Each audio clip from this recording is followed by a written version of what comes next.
ये question board के लिए सबसे महत्वपूर्ण प्रश्न है। इस पर एक आधो का क्वेश्चन रहता है।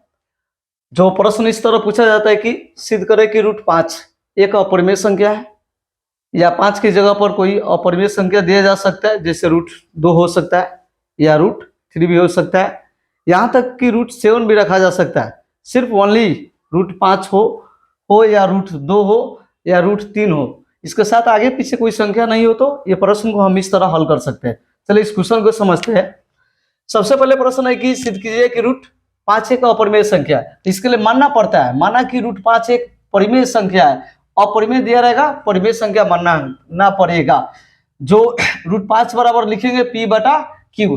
यहाँ पर आपको समझने के लिए लिखना होगा कि P और Q जो ये संख्या है ना, सअभाज्य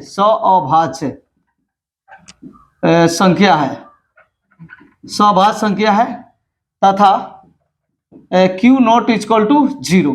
यानी कहने का अर्थ हुआ कि सअभाज्य संख्या का अर्थ हुआ कि यह एक पूर्णांक संख्या है। यह लिखने के बाद आपको यह निश्चित तौर पर लिखना होगा P और Q सअभाज्य संख्या है। अगर इतना लिखने में कोई अगर परेशानी होता है तो इसके लिए आप शॉर्टकट में इसको जगह पर आप लिख सकते हैं कि यह यानी P और Q क्या है, एक पूर्णांक संख्या है, एक पूर्णांक संख्या है। नहीं तो आपको अच्छे से लिखने आ रहा है सअभाज्य संख्या तो उसे लिखिए, लेकिन नॉट इक्वल टू 0 ये भी लिखना पड़ेगा। आगे है कि ये संख्या के जो रूट 5 बटा P बटा Q है, इसको दोनों तरफ वर्क करते हैं। वर्क का अर्थ हुआ कि हम इसको क्या करेंगे, स्क्वायर करेंगे। तो रूट 5 बराबर होगा P बटा Q के होल स्क्वायर। यानी यहाँ पर होगा कि रूट 5 के स्क्वायर 5 बटा में P स्क्वायर बटा में Q स्क्वायर। यानी अब इसको क्या करते हैं कि क्रॉस मल्टीप्लाई करते हैं तो Q स्क्वायर यहाँ पर आता है, P स्क्वायर बटा 5 होगा। यह समीकरण 1 मानेंगे।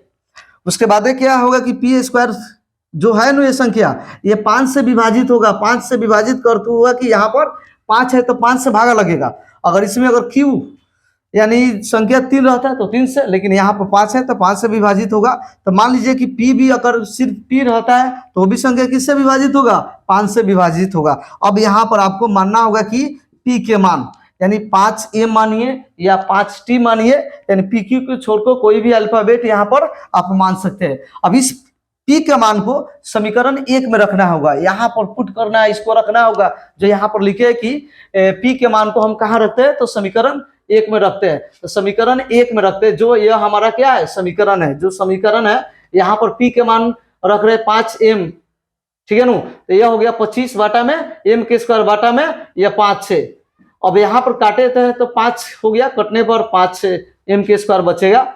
अब इसी को समझिए कि अब इसको क्या लिख सकते हैं, 5m के स्क्वायर। तो ये 5 इसके साथ गुना है तो ये Q के साथ क्या होगा, भागा हो सकता है। जब भागा होगा तो ये बचेगा, यहाँ पर बचेगा कि m स्क्वायर बराबर Q स्क्वायर बटा में 5 है। यहाँ पर भी लिख सकते हैं जो ये Q स्क्वायर किससे विभाजित होगा, 5 से भी विभाजित होगा।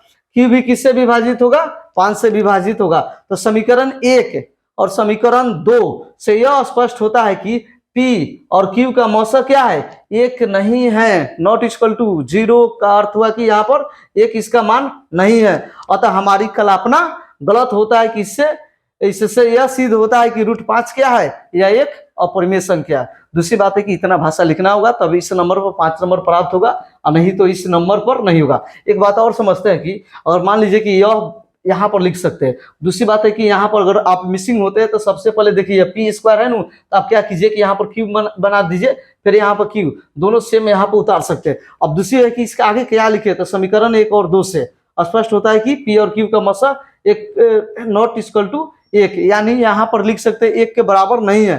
अगर लिखने आता है तो लिखिए, नहीं तो प्रश्न से आ जाइए कि इससे यह सिद्ध होता है कि रूट 5 क्या है, यह एक अपरिमेय संख्या है। यह क्वेश्चन को हल करने से आपको 5 नंबर प्राप्त हो सकता है। क्वेश्चन को किसी तरह छोड़िए मत, उस क्वेश्चन को पूरा से अच्छे से लिखने का प्रयास करें।